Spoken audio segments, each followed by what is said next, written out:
Hi hello welcome back to my channel అండి. ఈరోజు recipe వచ్చేసి ఆలూ రైస్ అనమాట. పిల్లల క్యారీ కోసం ఫాస్ట్గా అయిపోతుంది. టేస్ట్ కూడా చాలా బాగుంటుందండి. మనకు టైం సేవ్ అవుతుంది, అలాగే పిల్లలు ఇష్టంగా తింటారనమాట. ఆలూ రైస్ ఈ ఆలూ రైస్ ఇష్టపడని వాళ్ళంటూ ఎవరు ఉన్నారు కదా. సో అందుకోసం అనేసి ఎలా చేసేద్దాము చూసేద్దాము. నేనైతే 2 బంగాళదుంపలు తీసుకున్నానండి. చెక్కు తీసేసి ఇట్లా చిన్న చిన్న ముక్కలుగా కట్ చేసి పెట్టేసుకున్నాను. ఒక కళాయిలో అయితే డీప్ ఫ్రై చేయాలన్నమాట.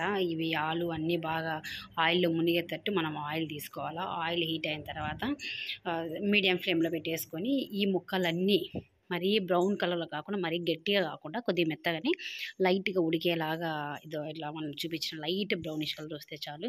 ఇవన్నీ తీసి పక్కన పెట్టేసుకొని ఎక్స్ట్రా ఆయిల్ ఉంటుంది కదా, ఆయిల్ అంతా ఒక చిన్న గిన్నెలో తీసేసుకొని కొద్దిగా ఆయిల్ అదే పాన్లో కొద్దిగా ఆయిల్ ఉంచుకొని దాంట్లో వచ్చేసి మనము వెల్లుల్లి, కరివేపాకు, 3 పచ్చిమిరపకాయలు, ఒక ఉల్లిపాయ, దాల్చిన చెక్క, లవంగాలు, ఇలాచి, బిర్యానీ ఆకు, ఇవి అండి ఫస్ట్ మనం ఫ్రై చేసుకోవాల్సిన ఐటమ్స్. కొద్దిగా జీలకర్ర అరుగుదలకు మంచిదనేసి నేను అంటల్లో వాడుతూ ఉంటాను.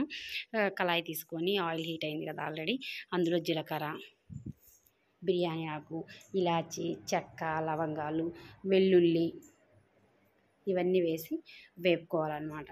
ఈ వెల్లుల్లి కొద్దిగా వేగిన తర్వాత ఉల్లిపాయ ముక్కలు కట్ చేసి పెట్టుకుంటాం కదా, ఒక ఉల్లిపాయ, ఆ ఉల్లిపాయ ముక్కలన్నీ వేసుకొని అవి కొద్దిగా వేగిన తర్వాత కొద్దిగా లైట్గా బ్రౌనిష్ కలర్ వచ్చిన తర్వాత ఇప్పుడు అందులో వచ్చేసి మనం ముందుగా కట్ చేసి పెట్టుకున్న కరివేపాకు, పచ్చిమిర్చి వేసుకొని వేపేసుకోవడమే అనమాట. ఇవి కూడా పచ్చి వాసన కొద్దిగా వేగిన తర్వాత ఇవన్నీ వేపుకున్నాక ఇప్పుడు ఇందులో వచ్చేసి నేను కొన్ని పల్లీలు కచ్చా పచ్చగా దంచి పెట్టానండి. ఇలా కొద్దిగా కచ్చా పచ్చగా, మళ్ళీ పొడి అయితే మెత్తగా పేస్ట్ లాగా బాగుండదనమాట.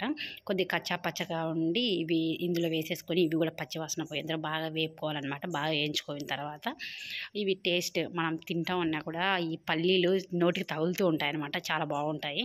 ఇవి పూర్తి వేగిన తర్వాత ముందే మనం వేపి పెట్టుకున్నాం కదా బంగాళదుంప ముక్కలు, ఇవన్నీ ఇందులో వేసేసుకొని ఇవి వేసుకొని బాగా తిప్పుకోవాలన్నమాట. ఇవన్నీ మిక్స్ అయ్యేలాగా మొత్తం తిప్పేసుకున్నాక ఇప్పుడు అందులో వచ్చేసి ఇవన్నీ బాగా కలిసిన తర్వాత ఇప్పుడు అందులో కొద్దిగా 1.5 టేబుల్ స్పూన్ వచ్చేసి పసుపు, 1 టేబుల్ స్పూన్ వచ్చేసి కారం పొడి, 1/2 టేబుల్ స్పూన్ వచ్చేసి ధనియాల పొడి, ఇవన్నీ వేసి బాగా బంగాళదుంపలకు పట్టేలాగా మిక్స్ అయ్యేలాగా బాగా తిప్పుకోవాలన్నమాట. ఒక 2 మినిట్స్ తిప్పుకుంటే అన్నీ బాగా మిక్స్ అయిపోయి బాగా వేగిపోతాయి పొళ్ళు కూడా.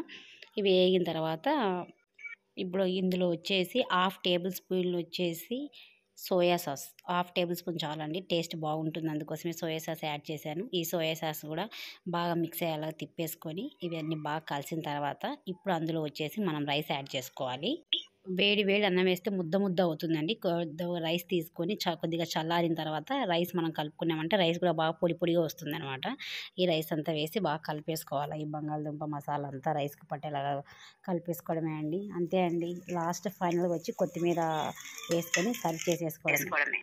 అంతే అండి, బంగాళదుంప రైస్ రెడీ అయిపోయింది అనమాట. సింపుల్గా క్యారీ బాక్స్ కట్టేయచ్చు. Thank you for watching.